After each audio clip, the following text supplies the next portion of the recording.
This is the Nasserman Hockey Podcast with James Nichols and John Zella. All right, and welcome back to the Nasserman Hockey Podcast. James Nichols and John Zella here, as always. What's going on, pal? Not a whole lot. We have a full show today.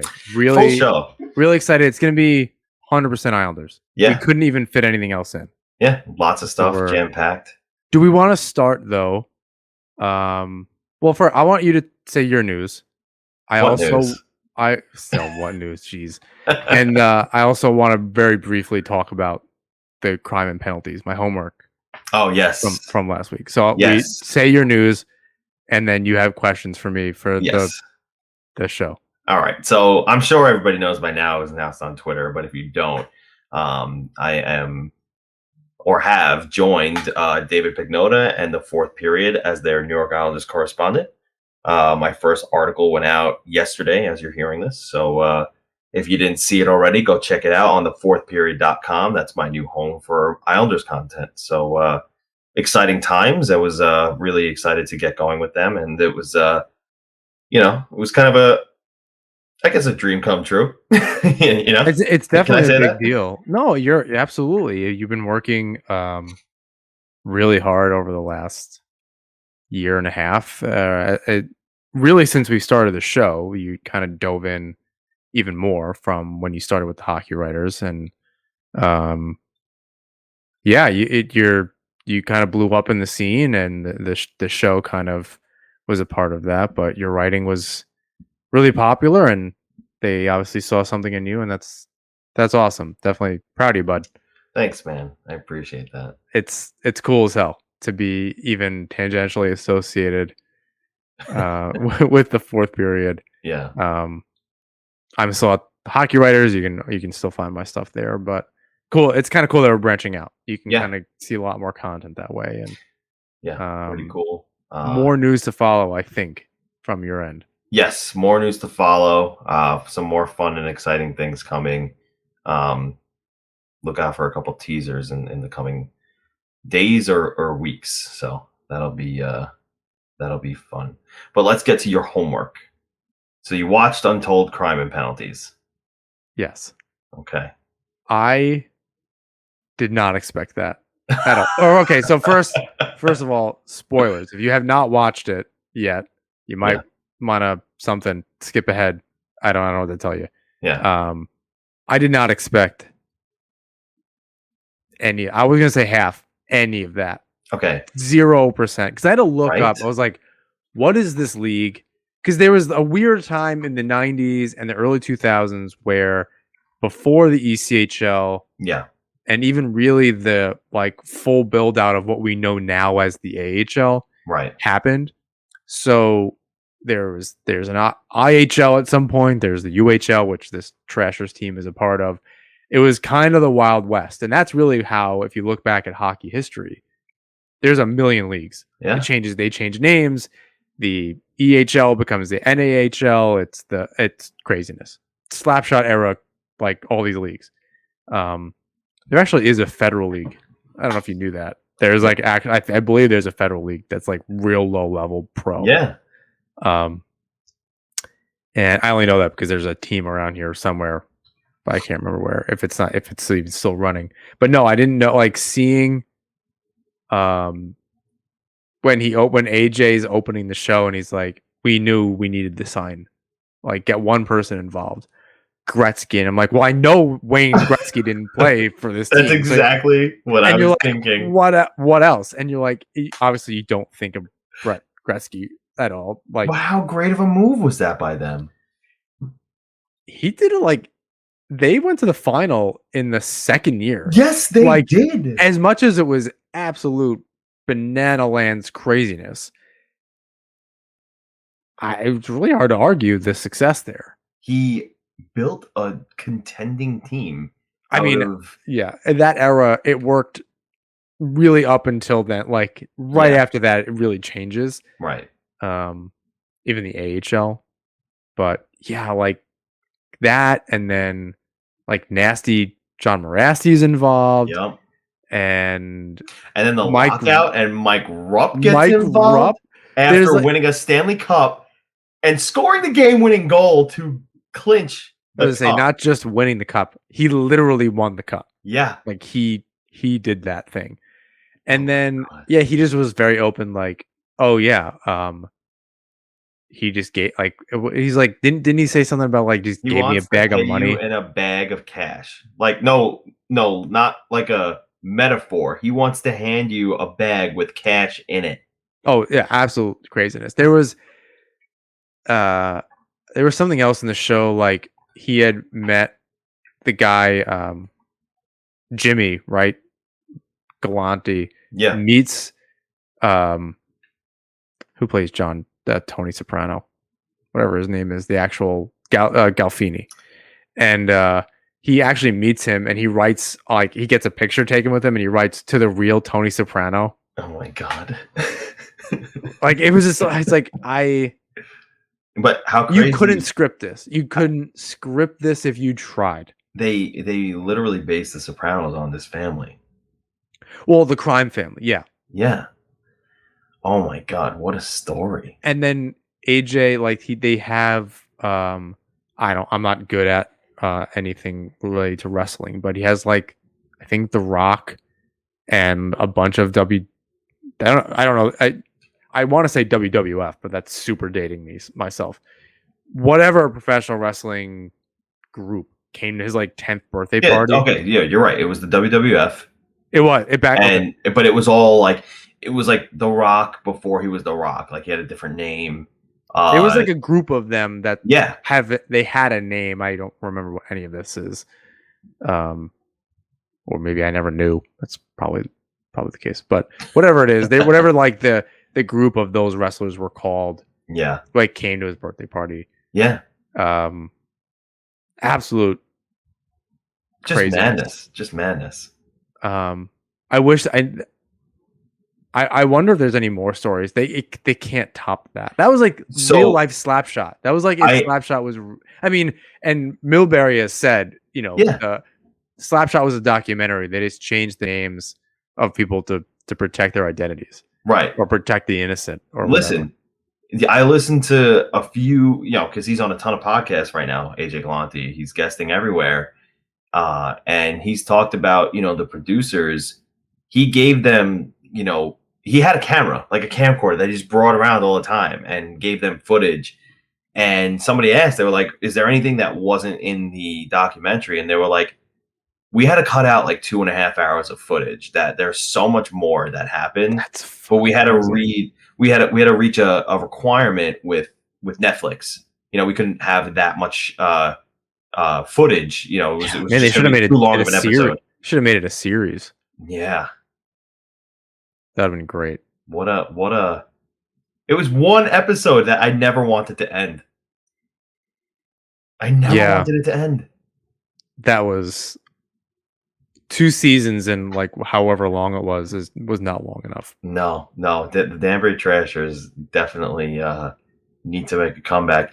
They did. I don't know if you saw this on Twitter. They did partner with a jersey company who's actually now making jerseys for them, because so many it got in such demand. People were messaging him on his Twitter account, which I followed. I had learned that it was actually AJ Galante running the DB Trashers account, and had like 80 followers. I clicked follow, and I saw Jeff Marek and Elliot Friedman were following it, and I was like, oh, this is the real him. And now it's up to like 4,000 followers, and it's continually growing. And now they're selling AJ Galante number 17 Danbury Trashers jerseys. So no free ads, but if go buy one, because it's cool. I wonder if it's like, because there were a lot of like really passionate fans. Oh my God, it must have been like having an original fisherman jersey that you bought from Modell's or something back in the day. And then also, Drake wore it after he watched the episode to one of his shows. That's wild. Someone has one on eBay right now, I'm sure, and it's hundreds, if not thousands of dollars. Yeah, it's just, somebody has an original one that they're gonna. What a story! Honestly, what a story! I can't believe it. I mean, it was It was a lot like the Spano thing in terms of just like you cannot believe the lengths that they were going through and like behind the scenes. And granted, one was the NHL and one was third tier pro. Right. It's still nuts. It really was. And every time something happened that I was like, they can't top this. What's going to happen next? They did. It's just nuts. Well, like Jimmy like punches a ref. Yeah. It was the commissioner felt like a jerk, and then like he has it in for this team the whole time. And granted, I don't know who wouldn't. They were obviously not like a model franchise. And then by the end, he was like, I gotta give it to him, and like holds up a jersey, and I'm like, that's like hypocritical. Like you just contradicted everything you said for the last hour, and you in 10 seconds you just decided that they were good. I don't know. So I don't know what he's doing now, but because he's obviously not I don't think he's the commissioner of the ECHL. Granted, it was like 15 years ago, no. What about the equipment manager? Dude. T-Bone. Of course his name is T-Bone. The opening shot of him with like the cigar. Dude, he looks like a Looney Tunes. He looks like a Looney Tunes character. Oh my god! Like someone who would like show me somebody from the 30s with a cigar in their mouth. And just like his mouth just looks like an actual caricature, so like he's like drawn on a boardwalk in New Jersey. He's got like the Joker length of a smile. Yeah, that's what I mean. Like and it was sadistic, and he had the cigar in his mouth, and oh my god, the close-up. He's bald, so his head was shining, and he looked evil, straight up evil. And the things that they said that he allegedly did, and some of the things he wouldn't. Oh, he like made he would cut the benches shorter. He would cut the other team's hot water in the showers. Gave them 6 towels for the entire team. Whole team. Oh my god. He hid the goalie pads for the other team. That was one of them. It's like you can't make this up. Now, granted, I was listening to another show. I don't remember exactly which, and I think back in the day in Detroit that some players said that they dealt with that, like Detroit and a couple other arenas. Obviously, they don't do that anymore, but I think that was probably the worst of it. That was something. Oh my god, if you haven't seen it, Untold Crime and Penalties documentary on Netflix. Definitely go check it out. It was very good. Mind-blowing, but very good. And when John likes it as much as he does right now, it's definitely good. So I'm not that I also watch we're eventually, this is a hockey podcast, I promise. We're gonna talk Islanders. I also this is an Islanders only podcast, but first movie talk, because apparently we're trying to be puck soup. I watched Django Unchained. Oh, I'm super late on favorite. That. Super. Apparently, that came out like something almost 10 years ago. Yeah. Very good. If you haven't seen it, we're not going to dissect it, but I watched that the other night. Yeah. One of my favorite movies. Real good. Yep. It made me want to watch Inglourious Bastards like immediately after it, but I was just already falling asleep on my couch. I think I like Inglourious Bastards better, but still, both watch those films. Yep. Yeah, that was my homework / entertainment. All right, you passed for today. We should have like a homework. What are we watching? What are we listening to? Check New Every Time I Die. We were on the Bar Down Breakdown podcast. Talked about music. Yeah. New Every Time I Die came out. Love them. Yeah. If you want to learn about how John and I are both drummers and it's an unrelated topic to each other, go check them out. Their episode came out 2 days ago. So yeah, as you're listening to this 2 days ago. All right, let's talk Islanders. And there was literally big news this week, and in the form of Zdeno Chara returning to Long Island, and it's on a 1-year deal. He's going into his age 45 season, but he's going into his age 45 season. He turns 45? He turns 45 in March. Yikes. So aside from that, yikes, what was your initial reaction to hearing Zdeno Chara is returning to where it all began. I believe I have a large plate of crow to eat in regard to this. It did not seem likely. I didn't know his underlying numbers. I didn't know how iffy Leddy's were, and that this kind of changes what the defense looks like and what their play style might be, unless Dobson can kind of step up into that offensive defenseman role that he's very capable of doing, or is projected to be. But it didn't look as. But looking at the numbers, it didn't look as bad.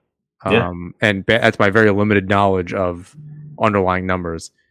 It didn't look so bad. So yeah, I got to eat some crow on that. Apparently they are going to do that. It brings up some other questions, but we'll get to what you think first. Listen, I think that, he probably wasn't the first choice. I'm going to think that there was a different plan in place, but this was certainly one of the plans that he had in his back pocket. But, I wonder about that because he needed to make a decision too. So I wonder, that's two moving targets. Well, I mean, I think there's a reason that it took, Chara this long, and we'll get to his comments in a little bit. But it took him a long time to decide where he wanted to go, if he wanted to go. He's, like we said, turning 45. He could have called it quits. He's got his cups. He's had his success, and he's made his money. So he didn't need to play another season at 45 years old. But, he chose the Islanders, and it's cool to see that come full circle for him. And, I looked at his numbers, and like you said, they're not what you expect. And you wonder if he can replace Nick Leddy. I don't think in a full-time capacity he will. But the underlying numbers, man, they're not bad at all. And you seem to think he won't play every night. I don't see that. I see them. You want to talk about that, and then we'll roll the clip. Yeah, let's do that. Yeah. Listen, the underlying numbers aren't terrible. He played 18 minutes a night for Washington last season, and that's more than Dobson and Green per night.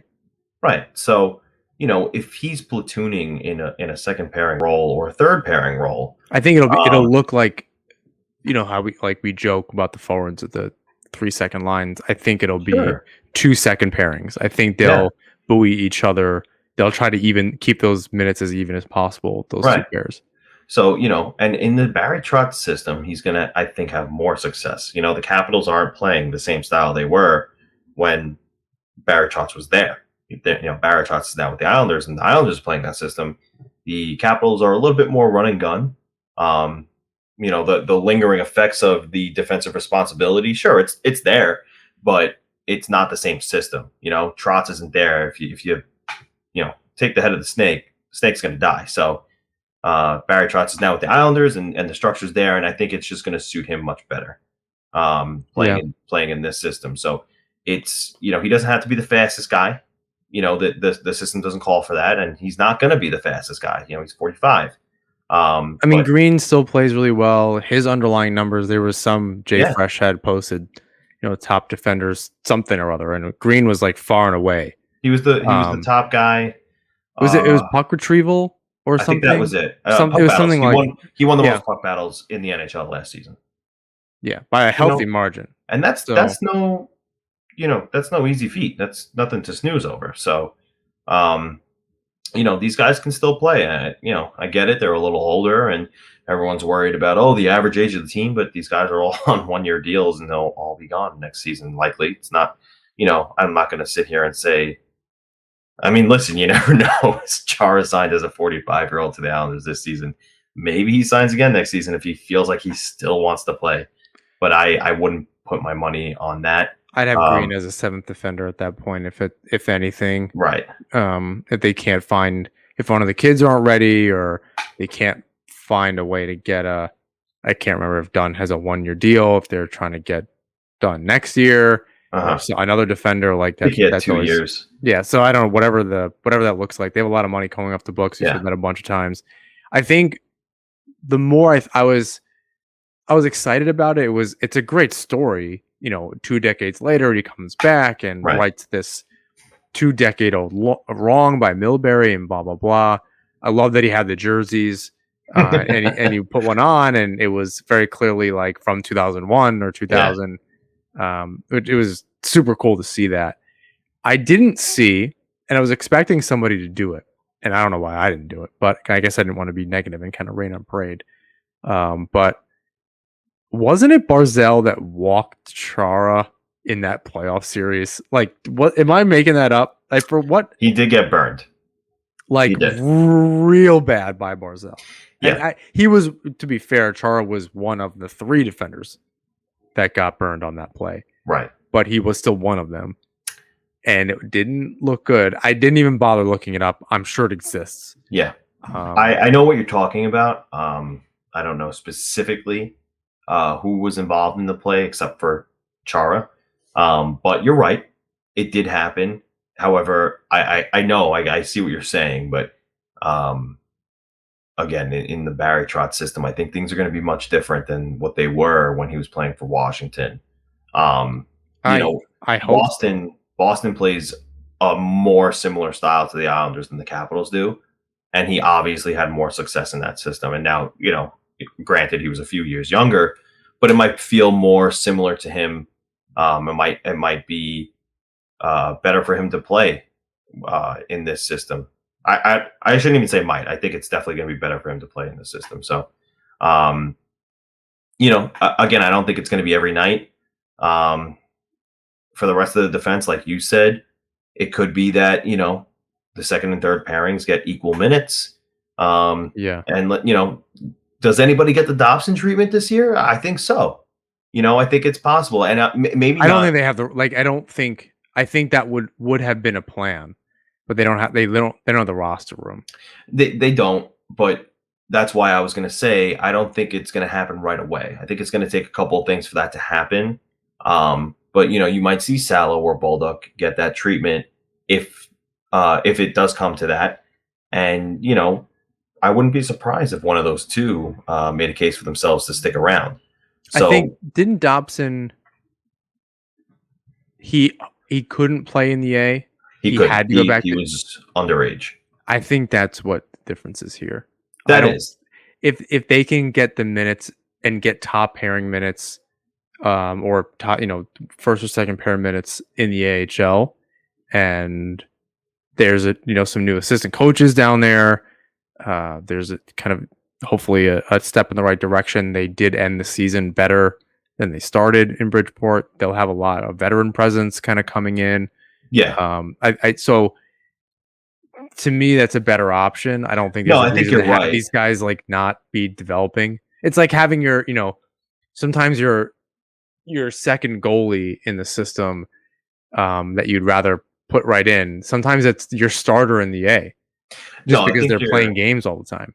I think you're right. The situation is a little different than in Dobson's rookie year because of the age factor. However, I think there's a different factor that makes it a little more possible for a guy like Salo or Bolduc to maybe get regular minutes at some point, and that's the salary cap. Those guys are on cheap contracts. Yeah, but you can do it with Aho. That's your the 7th thing guy, is, or Gustafsson for that matter, who we'll talk about. But yeah, we'll talk about that too. Thing is, if one of them impresses, and it's almost at some point. Let's just say in January, this is when it starts, and for a couple months, Salo and Bolduc have shown that all right, they're on the next level. Maybe it's time for them to try and get some NHL minutes. Yeah, Aho was there, Hickey's there, Gustafsson could be there, but they know what they're going to be. These other kids might want to get their feet wet. People forget Salo was playing in the top league in the SHL. It's definitely there's a reason to believe it. I feel like there's just more working against it than for it. Yeah. I wouldn't be. I guess I'd be surprised. Not blown away surprised, but I'd be like, okay, a lot of stuff didn't work out. I feel like a lot of things have to get worked out before then. And circling back to Chara real quick though, he does have history of playing with younger guys, and I wouldn't be surprised to see Dobson slide up to the second pair on the right side to play with Chara. Chara played with Charlie McAvoy in his rookie year. And then I think the year after that helped him groom his game and bring him along in the NHL. So I think that's an obvious like I said, that could happen. I think it's the 2 second pairs. Like I think they're going to try. If obviously that means Green and Mayfield, right? I think they get kind of equal treatment there. They're just going to have to figure out, and that might be what training camp starts this week. I wouldn't be surprised between now and the first preseason game, and even during the preseason when they're even in the lineup or in the split squad games or whatever the hell's going on. That we see a mix and match there just to see what sticks. But Chara did choose the Islanders, and he had some comments on what made him decide to play a 24th season. So here's Chara on why he decided to go for one more year. Well, it's kind of a full circle. Who would knew that this would kind of work out the way it did after 20 some years, but I'm certainly being very, very honored and humbled to be Islander again. Obviously, the organization went through some transitions over the course of 20 years, but I think that we all see the progress and the positivity that is kind of the team is at, and discussions with the family has been going on for probably the whole summer. That was very important to me, that my family would feel comfortable and ready for me to play another year and being away from them, but at the same time, not too far. So, he said that it took him a long time to decide this summer what he was going to do and where his family was going to live. And because they're based out of Boston, I think he wanted to, keep them relatively close. So, it took him a little while. He said there were other teams, and that's something that he's going to bring up in this next little clip here, where he says why he chose the New York Islanders. Well, obviously, I can only tell by playing against them. It was always hard to be playing against the Islanders. They're always on you. They play a very heavy game and grinding game, and they don't give up many chances, many goals. Games were always tight. It's a very solid group with a strong leadership and strong core players that have been part of the Islanders for a long time.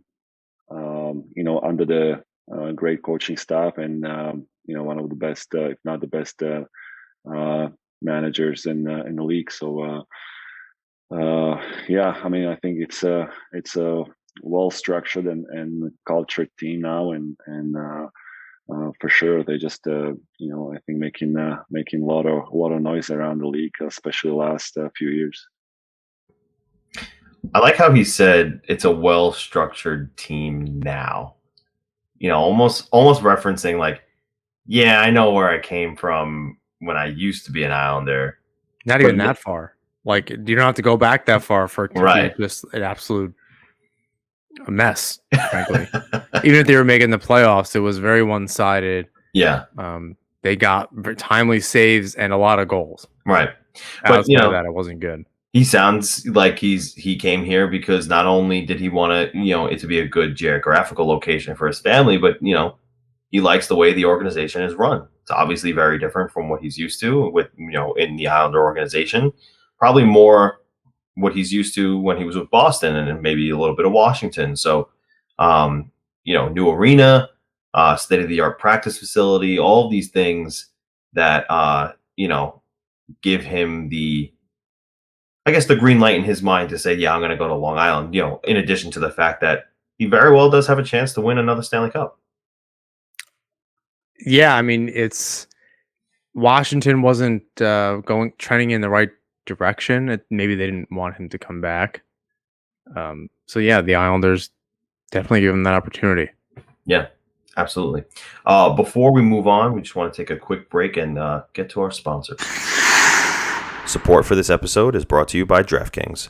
Week 2 of football is in the books, and now it's time to review the tape and get ready for Week 3, with DraftKings Sportsbook, an official sports betting partner of the NFL.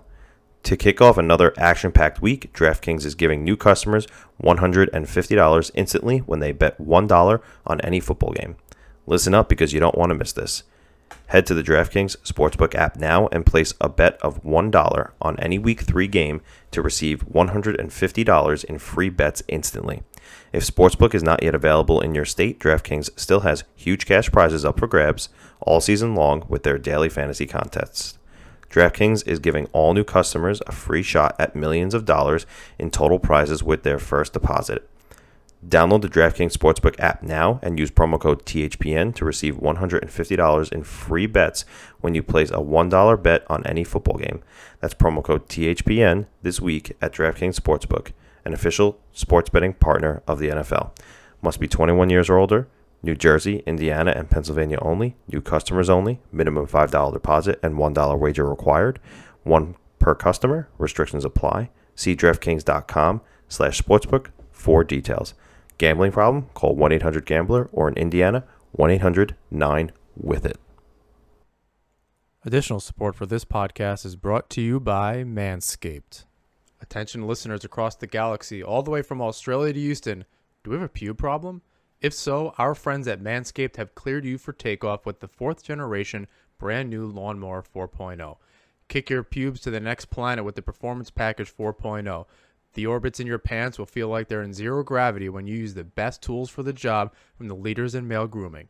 Join the 2 million men worldwide who trust Manscaped and get your rocket ready for takeoff by going to manscaped.com for 20% off plus free shipping with the code NHP20. That's code NHP20. We've all had scary nicks, and Manscaped can help you with your confidence. Ready for an out-of-this-world experience, fellas? Look no further than the Performance Package 4.0 from Manscaped that has just taken off not only in the United States, but Canada, the UK, across Europe, Australia, South Africa, and Singapore. Inside this package, you'll find the Lawnmower 4.0 trimmer, Weed Whacker ear and nose hair trimmer, Crop Preserver ball deodorant, Crop Reviver toner, performance boxer briefs, and a travel bag to hold your whole solar system. The 4th generation trimmer features a cutting-edge ceramic blade to reduce grooming accidents thanks to their advanced skin-safe technology. The Lawnmower 4.0 has a 7,000 RPM motor, a new multi-function on-off switch that can engage a travel lock, and is even waterproof. The Performance Package 4.0 also includes a weed whacker. It's like having a little astronaut to chop the worst weeds up to your nose and in your ear. Manscaped even threw in 2 free gifts to their Performance Package, the Manscaped Boxers and the Shed Travel Bag.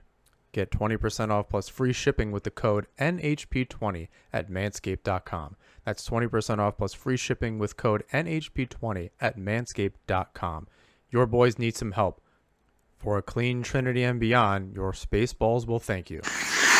Okay, so the Islanders bring Erik Gustafsson on a PTO. And it's interesting to me because this happened before they signed Chara. And I was curious about that because I was like, is this going to be the Leddy replacement? Now, granted, he had a fantastic season with the Blackhawks in 2018-19, scored 17 goals. His number, like underlying numbers weren't great, but he did score a ton of goals. Like he's a defensive liability. And which is kind of what we're used to hearing about Nick Leddy. So it's like, okay, was he the replacement for Nick Leddy? But now it seems more like if he makes the team, it's going to be as a 7th defenseman, and then maybe even not then. What do you think? It's interesting. Because as wrong as I was about Chara, I was every bit right so far. I guess as far as the PTO is concerned about Gustafsson, that he was an option. He was still relatively young. He had enough experience. He had the offensive upside. Not ideal, but somebody that could be a reclamation project and just kind of be fixed by under the Trot system. Yeah. So I mean, frankly, Chara isn't ideal. I remains to be seen. I'm gonna back the move. I want to, I'm not gonna sit here and bash it. I wouldn't do that with Gustafsson either, knowing what they've done with this team.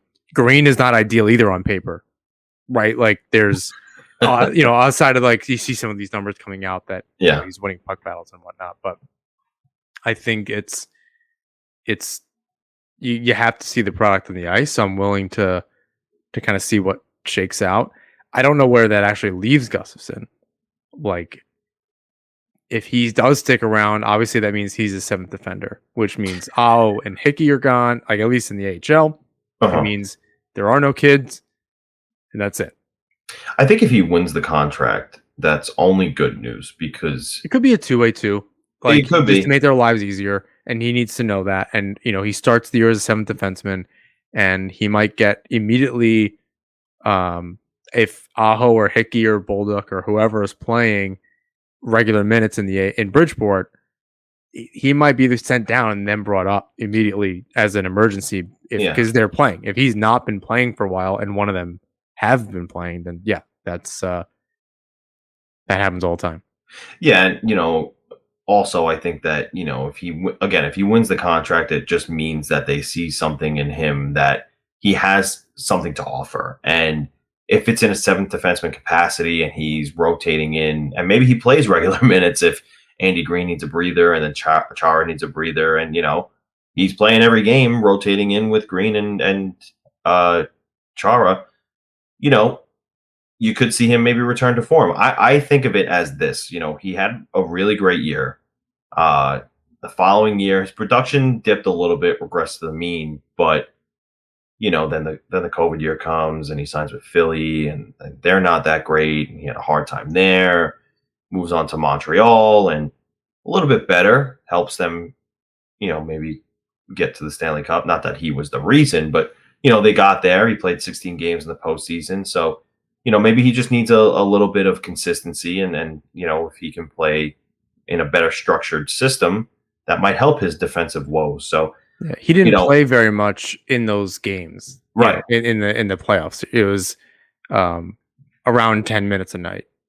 So I don't think he may have been kind of pegged as a 7th defender the entire time, or again on a 2-way deal, because maybe Aho does really impress at camp and he's a 7th defenseman. Yeah, no, it's completely possible. It leaves the door open. I didn't until Chara signed, and it made it like, okay, they are just gonna kind of figure something out that's cheap one way or another and see where they are at the deadline. Maybe it's not a forward move like it was last year, barring any injuries. It's a move for a defender at the deadline or before, depending on how the season's going. And you have to believe something happens sooner than later. I don't think they just let the team kind of flounder, whatever. I think they make a move as soon as they can. If it's not trending in the right direction, they try to figure something out. So yeah, and I think that's the beauty of the Chara contract. Like, we don't know the exact numbers, but it's assumed to be at league minimum, maybe some bonuses, kind of like Andy Green. Same goes for Parise. And that's the thing, going into the season, they have a little bit of change in their pocket to make a move if necessary. Obviously, when the trade deadline comes, if all contending teams are looking to make an upgrade there. So you expect the Islanders to be one of those teams. And, soon, listen, we keep beating the Ekholm drum. And by the time the deadline comes, there's only a couple months left on Ekholm's contract.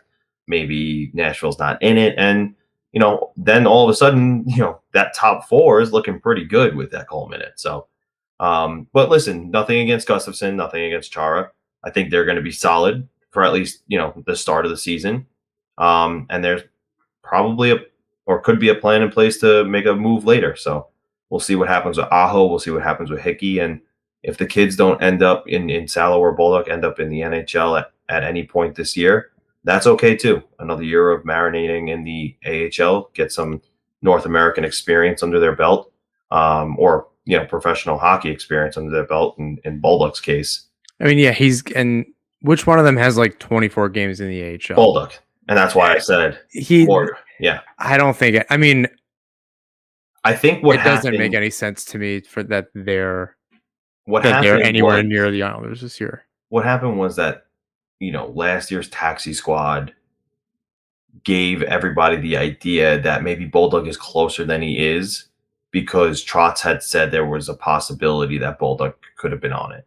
And look, he could impress in camp. Yeah. We could, if Trotz does choose him, I trust that.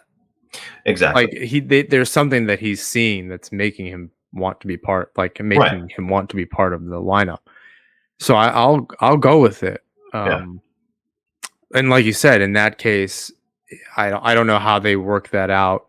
Who takes a seat every once in a while? Are they just constantly fighting for a spot and somebody makes a mistake and they get, they take a night off? The two guys 40 or older, will they need a break? I'm under the impression that will be needed, which is, I think, what Gustafsson is there for.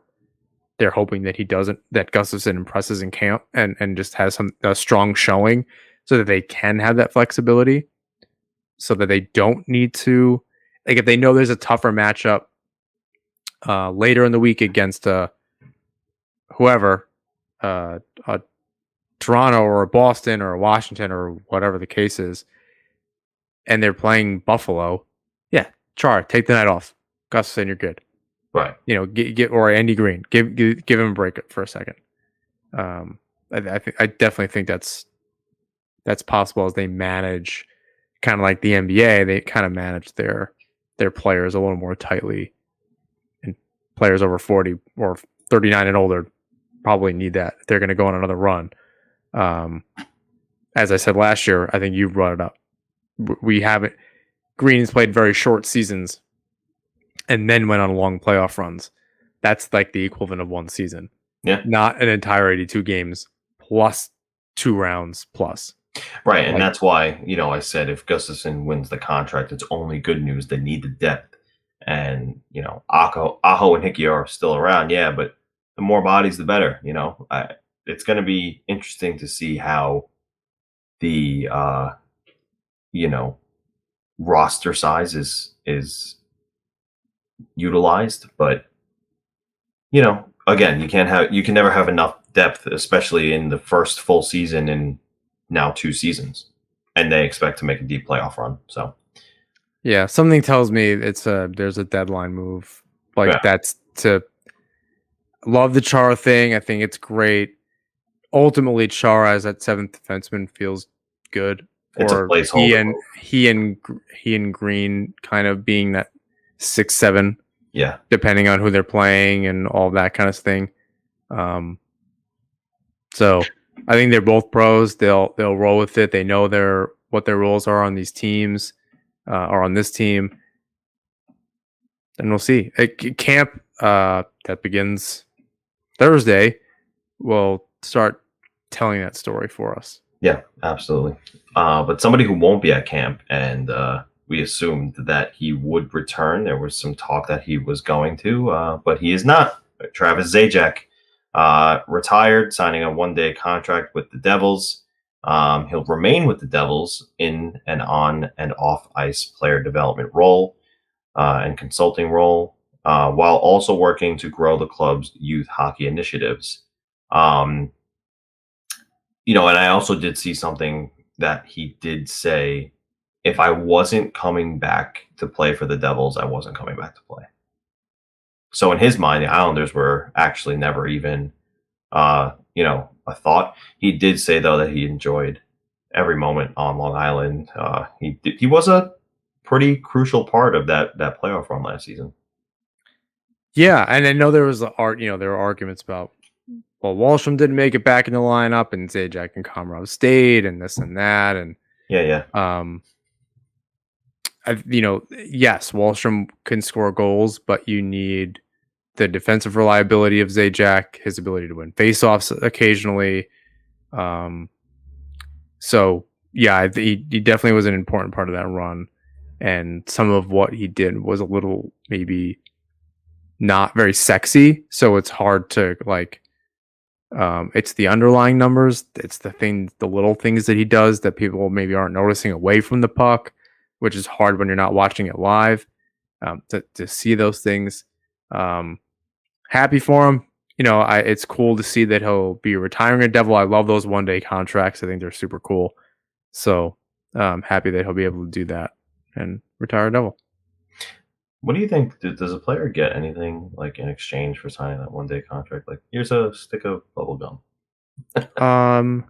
Well, I know when it's like the emergency backups or whatever, and they take the e-bugs and they sign essentially a 1 day contract. I think they like get the jersey like at the end. Is that the compensation? I don't know what the actual compensation is, but it's probably one of those things like they don't want to talk about it. I don't blame them. Yeah. I mean, for me, I'd do it for free. I don't care. I get a shot to play in the NHL for a day. Sure. a shift, which would just be me spinning around in a circle. I get to sit on the bench and be the backup goaltender. Sure. Yeah, I'll be the grocery stick on the bench. I don't care between the forwards and the D. It doesn't bother me. Yeah. If I can touch the ice for a second and just like while the puck's going through the neutral zone, I'll just do like a little bus turn, come right back to the bench, and I got my 3 seconds in the history books. I did it. I don't think I could do much more than that. I gotta be honest with you. I skated with D3 team once. I used to skate with some guys like on Long Island.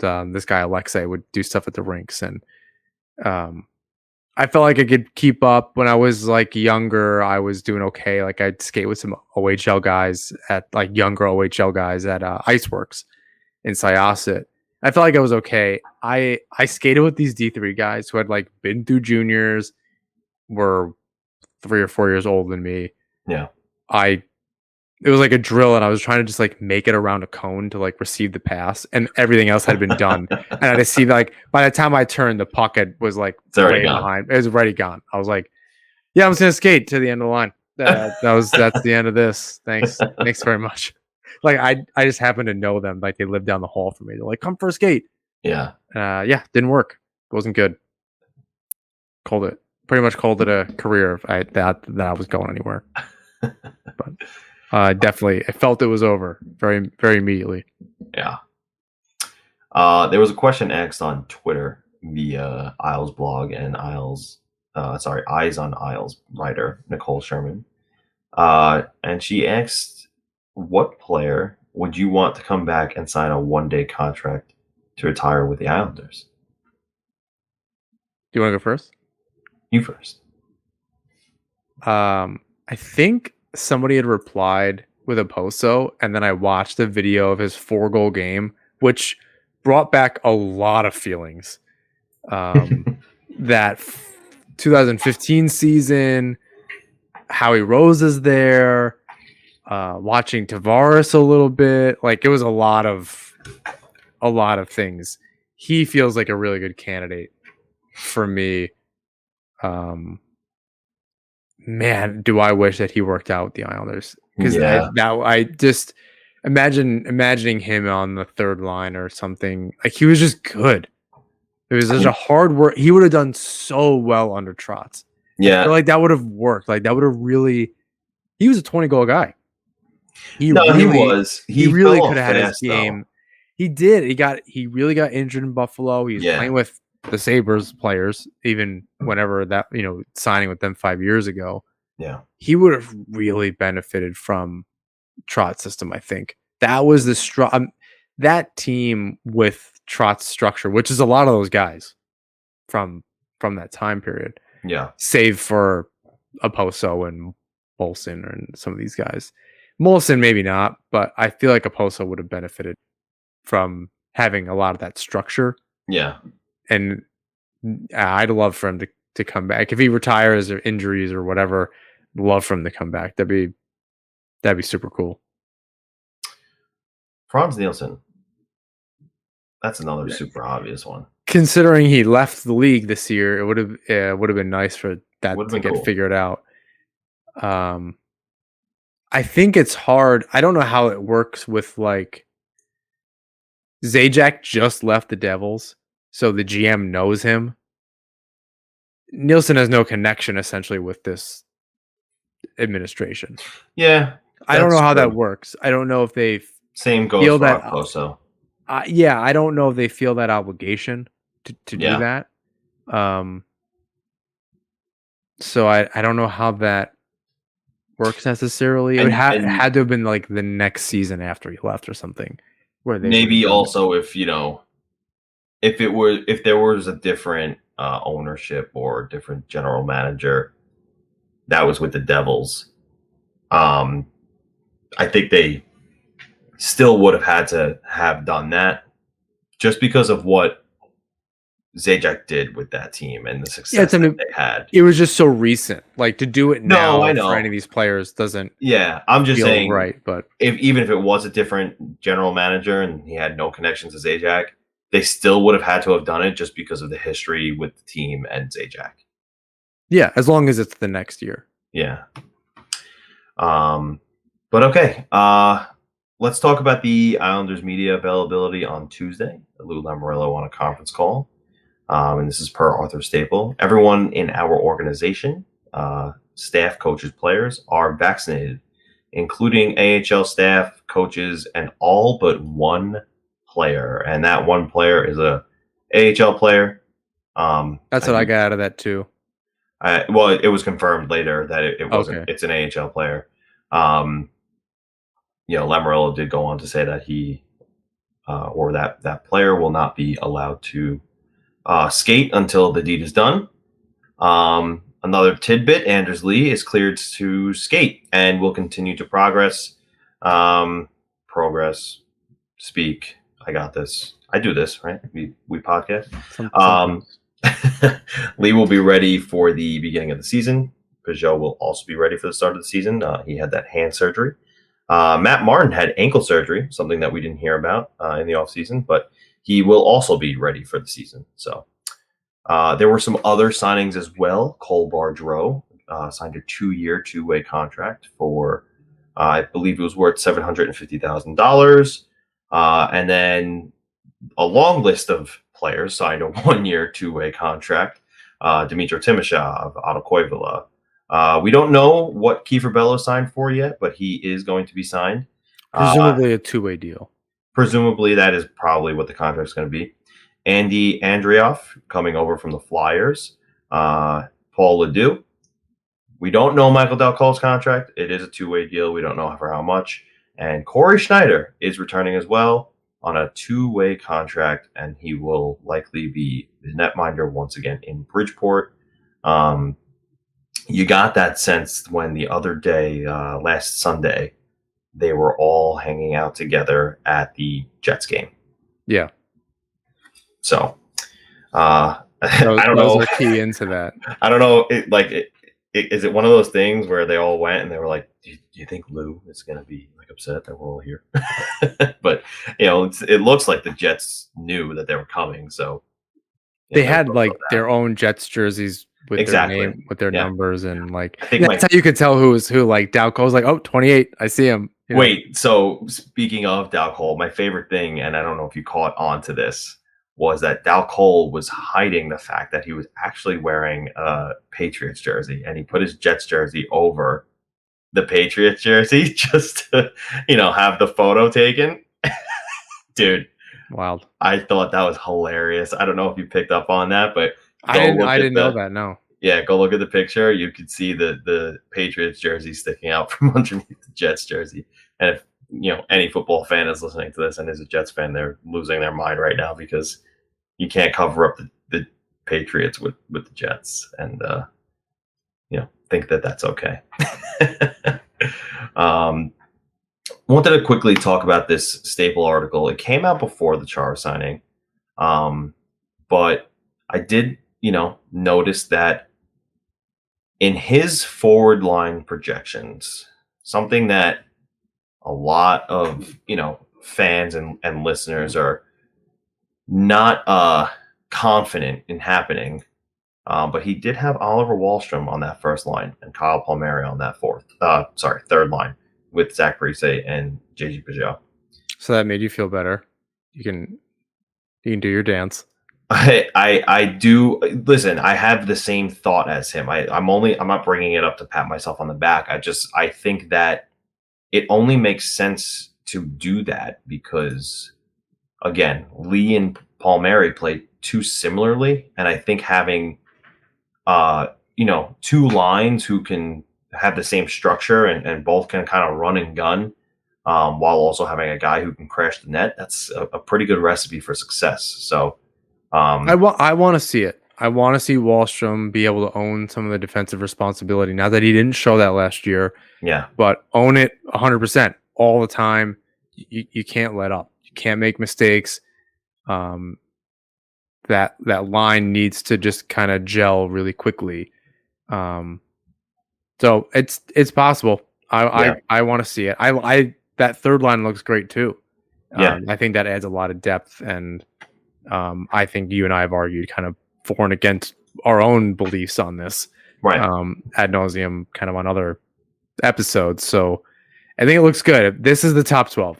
I think we've said that from the beginning.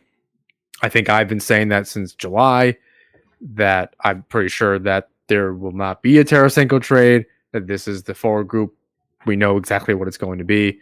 So happy that it's just solidified and that the defense is mostly solidified now, even though Staple didn't know it at the time. Right.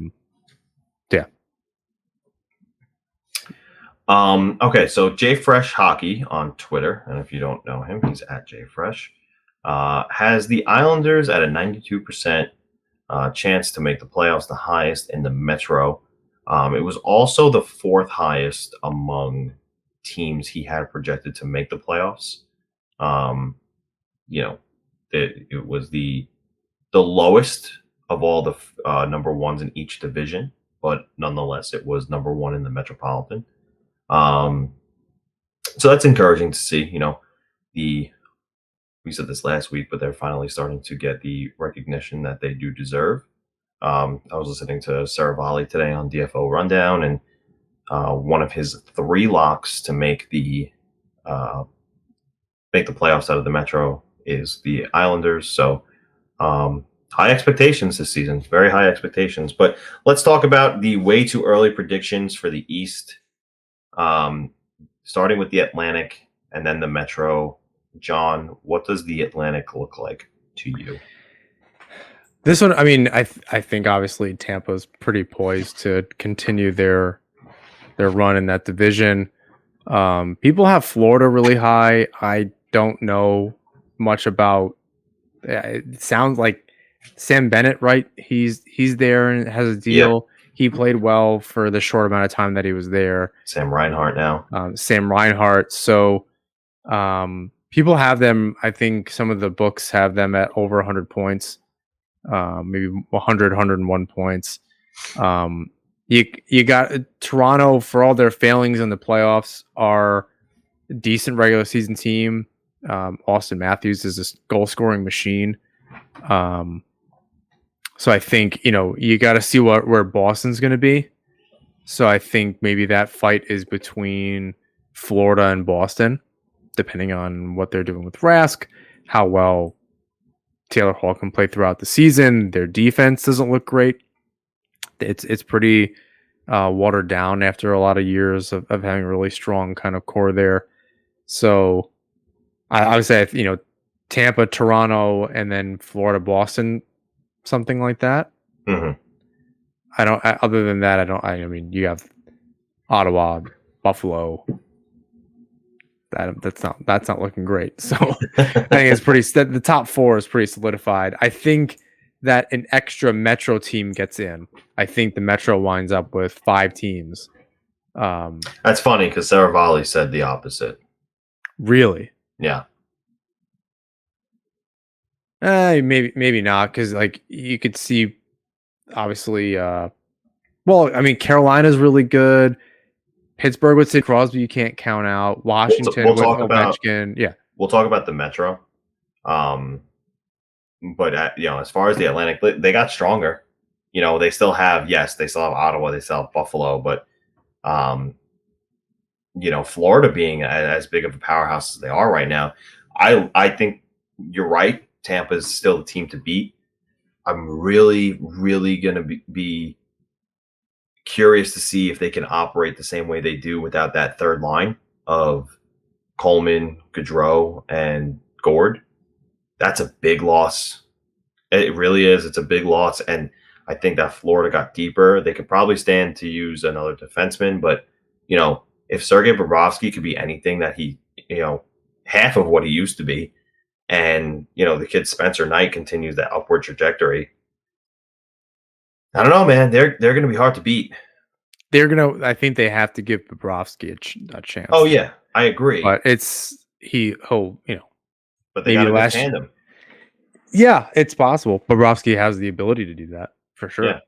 So, it's between the two Florida teams for me. And then, Boston is always someone that you have to, or a team that you have to consider. Curious to see what happens with Toronto this year. They lost Hyman. They didn't really do too much to improve. So, I mean, the goalies, Toronto. They can't really do too much to improve either because of the 4 big contracts there. But Florida also got Thornton. So minus Thornton from Toronto, adding him to Florida. That's interesting. Yep. Yeah, I mean, Toronto, it doesn't take much for them to just be really good. They do have new goalies. Yeah. So we'll see how that shakes out. No more Frederik Andersen, who is now in Carolina after they gave up their goal. So people have Carolina kind of all over the place. Again, that's going to the Metro, but I forgot Detroit is also in Atlantic. Am I mistaken on that? No, they're there. I mean, again. Yeah, but it's just a bad team. So yeah, I think there's 4 teams in the Atlantic that are worth keeping an eye on. Yeah, exactly. But then let's move to the Metro. One of the teams that I'm really curious to see if they're going to be able to withstand Sidney Crosby's going to be out for at least the first week, and it could be more. Evgeny Malkin is out until January, so I'm really curious to see if this team has the depth. Letang, I think, too, is out for a bit. He might be, not exactly sure, but I want to see what the depth looks like in Pittsburgh. I don't know that they have it. This might be the year that you see them finally take that dip. They sold a lot of their future for the Cups a couple of years ago, and they bring back or they continue to keep Malkin and Crosby and Letang, and I think actually Letang and Malkin are due for new contracts again. So, and I don't think there's any intention to not keep them around. But when you keep guys around like that, it hurts the ability to build toward your future. Usually, you flip guys like that for assets. Yeah, thinking about it now, back to Saravalli's thoughts. Maybe the Atlantic does get an extra, or maybe it's 4-4. Maybe I don't know that the Metro has the horses necessarily, because I think the Devils get better, so they steal points, so they can knock a team down out of that wild card spot. Yeah, just by virtue of getting those points. You still have Carolina, but then everything else is the Islanders are kind of in they're the most solid year-over-year team. Yeah. Everybody else is kind of the Devils got better. I don't know that Carolina got better. I don't know that Columbus got better. The Rangers, I can't say different. I want to say the Rangers got different. Yeah, they still do have a lot of really good parts. Obviously, goaltending. Yeah, they have their young players. So no one else really made. I mean, Philly now is Carter Hart and Martin Jones. Yeah. Which is a big yikes. Right. So, yeah, I don't know. The Islanders, I don't want to say they have an easy time, but it's not. It's not the juggernaut it used to be. Right, and you had mentioned that maybe even last week. Yeah. That the Metro just isn't the same. I listen, it's still a tough division. It's not easy. Most of the teams are good. Like you said, the Devils get better. I listened to a really good interview with Jack Hughes talking about how he's excited to play meaningful games this year. And I think that's abundantly true. The top 6 of their defense looks real good with now Dougie Hamilton, Ryan Graves coming in, Ty Smith taking another step forward in full-time duties. PK Subban is their 6th defenseman. That's pretty good. So I think that the Devils are not an easy 2 points anymore. Like I said, the Rangers are different.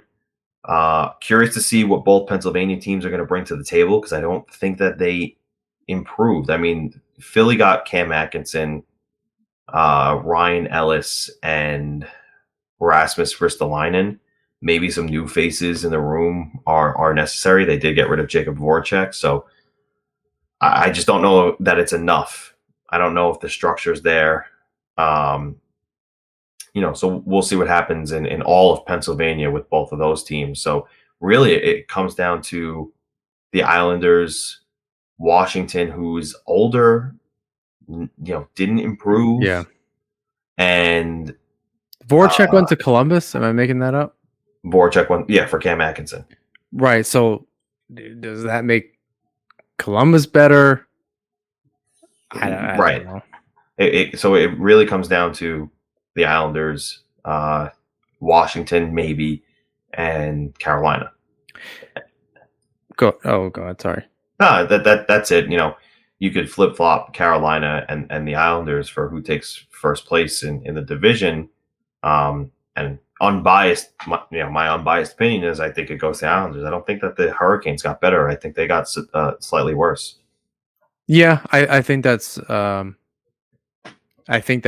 I wonder. I think too. I won't be disappointed if the Islanders don't win the division. Like, I don't want this to be. I'm not going to put this expectation on them like Toronto needing to win the North Division last year, right? And then they head into the play. Like, I look at what Tampa did. They were third in the division. It just I think so. Make the playoffs, play good hockey. Even if you lose games, play well. Don't be blown out when you lose. Limit those games. My expectation for them is to play better at the end of the season. Right. That's I don't care if they win the division. At the end of the season, after the Olympic break, come back and have a strong finish. That's my expectation. I don't care if that makes them at second place or third place. Or a wild card.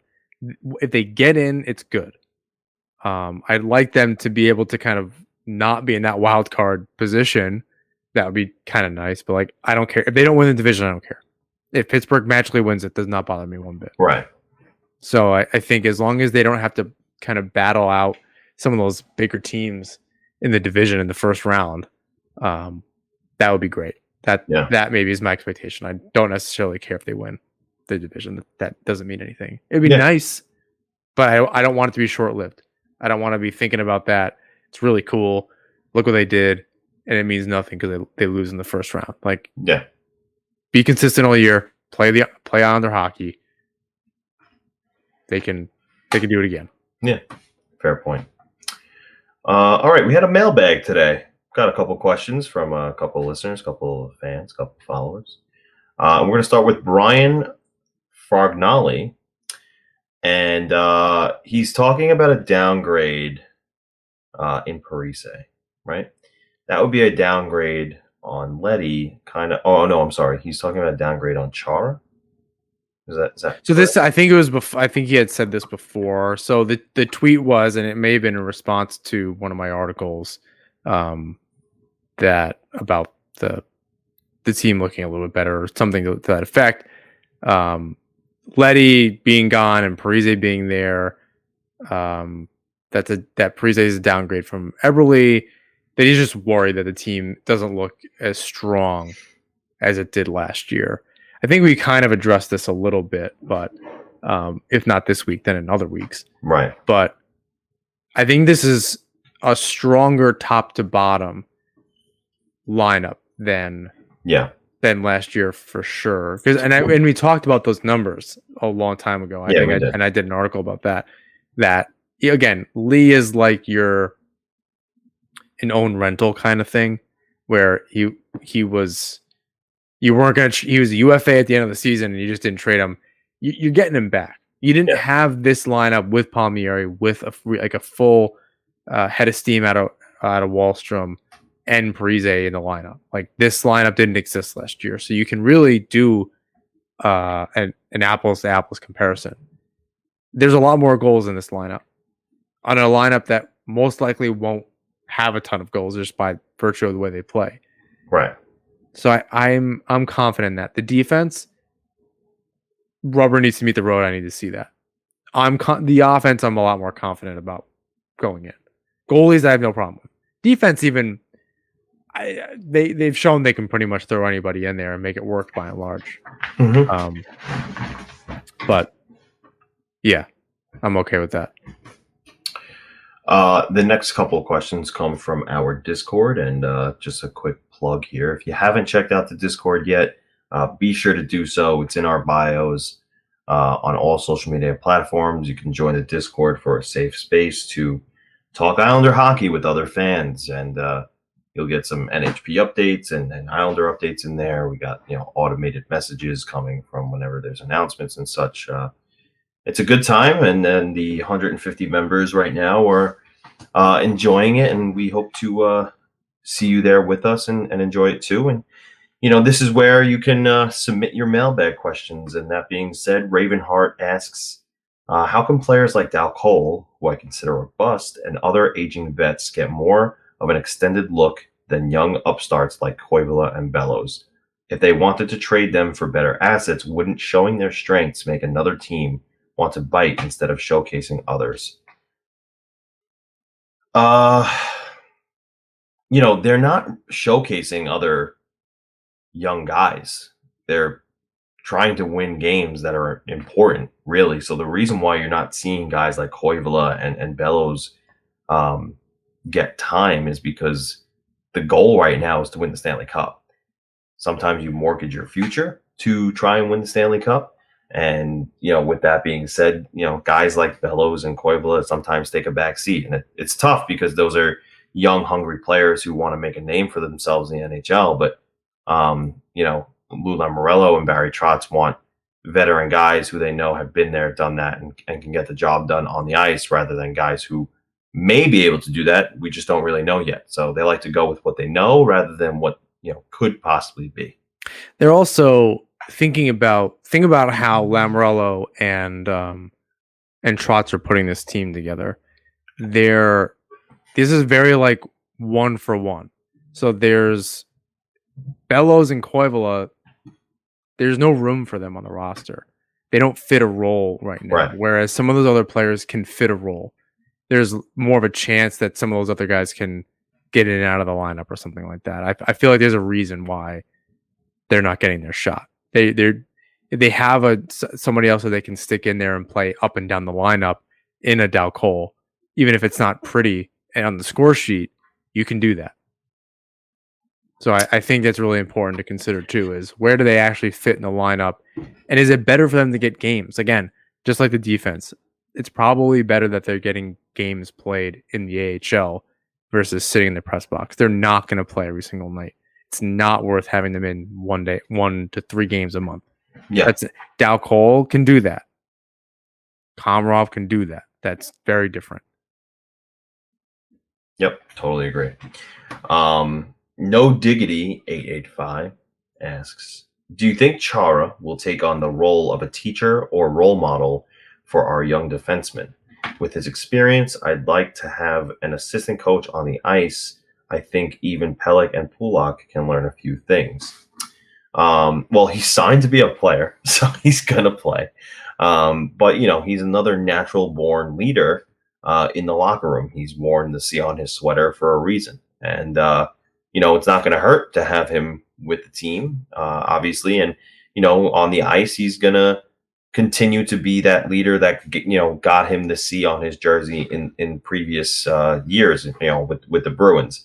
So although he may not be a coach on the ice, he will still definitely be a mentor to the young guys in the locker room, on and off the ice, and help bring their game up from where it is.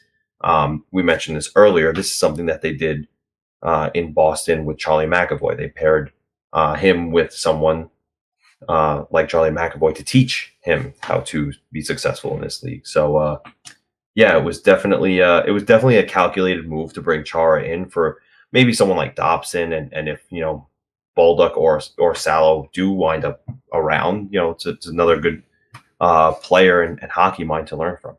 Yeah, I know. Obviously, they didn't mean it literally as a coach, but like teaching them about the game, that mentorship style thing. Yeah. But yeah, I agree. I think it's just you have Andy Green there. You have a lot of veterans that have been around the Islanders for a long time, but that leadership that maybe Leddy had by winning that cup, you kind of bring in, and then some with Chara having been a past captain. And I think you had tweeted out that the Islanders now have the most past captains. Currently 4 altogether, and then including Lee, who is the current captain. Yeah. That's a lot of leadership on the team. And Clutterbuck's been around a long time. He wears an A. So there's a lot of leaders on the team that either wear a letter currently or have in the past. And that's the team they're trying to build. And it's not it's not the sexiest defensive core for sure. So you kind of have to just trust what they're doing here. Yeah, absolutely. And last but not least, Hi Mark asks, "What are one of our moderators?" Sorry to cut you off there. One of our moderators for the Discord. He asked the question, "What are some realistic statistical projections for Ilya Sorokin in year 2? I guess by extension, how many games do you think Ilya starts versus Semyon Varlamov?" He actually asked 2 questions, so I'm going to split this here. I think you could see a 50-50 split this season. It's a long, long year. Something that Varlamov hasn't played in 2 years. And, I do think, I want to say the year before last, Sorokin played a full season and he got the majority of starts, but he's not going to do that over Semyon Varlamov. I think to keep Varlamov fresh, you'll see a 50-50 split here. And then going into the playoffs, it's going to be a bit of a which is a good thing, a little bit of an internal competition between them two, because it's, again, 82 games. We're back to a full year. So a 41-41 split is pretty likely, in my opinion.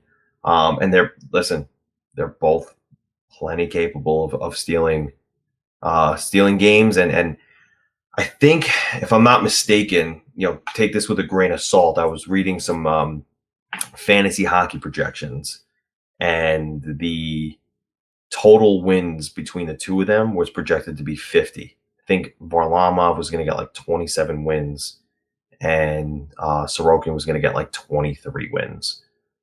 Take that for what you will. It very well could be. Those guys at NHL.com, Pete Jensen and Rob Reese, are pretty good at what they do. So I would take it with a grain of salt, but there is some validity there, and I think it's very possible. So what do you think, John? I don't know if it'll be even. I feel like it'll be like a Grice Varlamov split, where Varlamov gets a little bit more, maybe especially down the stretch, depending on who they're playing, just to kind of get him some consistent reps. He doesn't seem to falter when he's out of the lineup for any kind of time. Like if Sorokin was starting 2 games, seems to kind of come back in and do really well. But yeah, I think that's really the way that it'll go. But I wouldn't be surprised if it was maybe closer than what it had been in years past. So yeah, so maybe we'll see something like a 60-40 in favor of Varlamov. That might be a lot, but something like that, where maybe Varlamov gets closer to 50 games. 65-35, 70-30. Yeah, I mean, you still want to keep your top goalie fresh, and that is presumably Varlamov going in. Even just going into the season, he's your number 1A if Sorokin's your 1B. They had success with platooning, and I forget what the numbers were last year. I would just stretch that over 82 game season and kind of go with that. Trotz is obviously comfortable going back and forth in the playoffs and switching when made necessary the last 2 years, and it's been fine. They've gone obviously as far as they have, so there's something there. Yeah. So yeah, I'm not.